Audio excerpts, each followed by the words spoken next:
कौन सा गरीब आदमी गरीब हो गया? निकालो, गुड गवर्नेंस करो, पब्लिक सेक्टर ऑर्गेनाइजेशंस में इंडिपेंडेंस दो। Hello everyone, welcome back to on video guys. तो कैसे हैं आप सभी लोग? आई होप आप सभी अच्छे होंगे। तो यार आज हम बात करने वाले राकेश झुंझुनवाला सर की प्रेरणादायक कहानी के बारे में कि वो इंडिया के टॉप बिग बुल कैसे बने।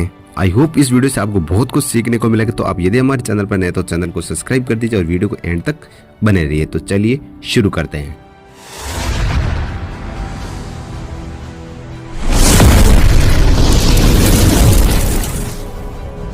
हजार रुपए से अरबों तक की संपत्ति का सफर, ये कहानी है भारत के big bull Rakesh Jhunjhunwala sir की। एक साधारण परिवार का लड़का कैसे बना इस शेयर बाजार का जादूगर, चलिए जानते हैं। I am bullish and I am bullish on the stock market. You know, in 2008, corporate profits to GDP were 8%. In 2019-20, they were 3%. So America is 11% corporate profits to GDP. 5 जुलाई 1960 में मुंबई में जन्मे राकेश झुंझुनवाला एक सामान्य मारवाड़ी परिवार से थे। उनके पिता इनकम टैक्स विभाग में अफसर थे। शेयर बाजार की बातें घर में होती रहती थी। राकेश का भी इस दुनिया की ओर झुका हुआ। तो इन सब के अंदर उन्होंने ये सीखा कि पिता से उनको शेयर बाजार की शुरुआती समझ मिली। मुंबई के सिडेनमेम कॉलेज से चार्टर्ड अकाउंटेंट्स की पढ़ाई की। कॉलेज के दिनों में शेयर बाजार में दिलचस्पी थी अच्छी खासी। 1985 में मात्र 5000 रुपए की पूंजी के साथ उन्होंने स्टॉक मार्केट में निवेश किया। उनकी पहली सबसे बड़ी सफलता ये थी कि टाटा टी के शेयर ₹43 में खरीदकर 143 में बेचना। उस बीच उन्होंने ये महसूस किया कि धैर्य और समझदारी से बड़ा मुनाफा कमाया जा सकता है। छोटे से शुरुआत करें लेकिन बड़ा सोचें। धैर्य और आत्मविश्वास इस चीज में जरूरी है। 1990 के दशक में भारत के आर्थिक सुधारों के साथ झुंझुनवाला ने कुछ बेहतरीन निवेश किए। उन्होंने उन कंपनियों में पैसा लगाया जो उस समय अंडर वैल्यूड थी लेकिन फ्यूचर के अंदर बहुत ही बड़ा प्रॉफिट देने वाली थी।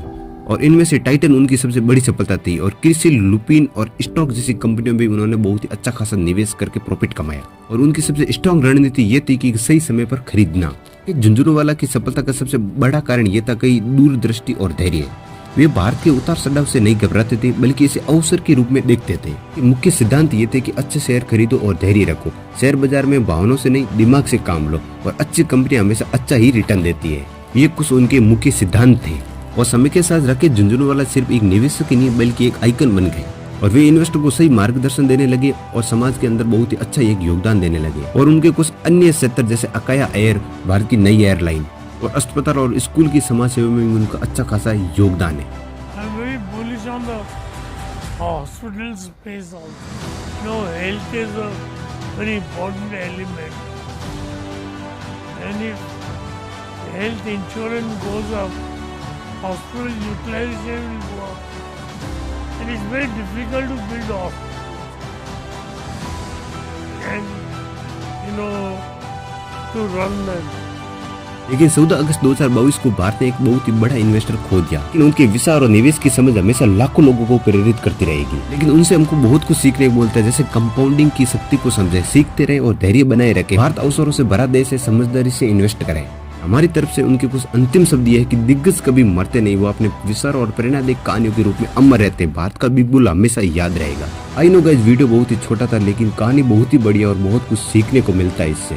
हमारे चैनल पर हमेशा इन्वेस्ट रिलेटेड, बिजनेस रिलेटेड ऐसी ही वीडियो आती है, तो आप हमारे चैनल को सब्सक्राइब जरूर करें। मैं मिलता हूँ आपको ऐसी ही किसी प्रेरणादायक कहानी में, तब तक के लिए bye bye. I am not disputed it. And I told the Prime Minister what I thought. I am a BJP supporter, I am a Modi supporter. And I think the economy is going to take off. So I made a presentation on why I think and why I support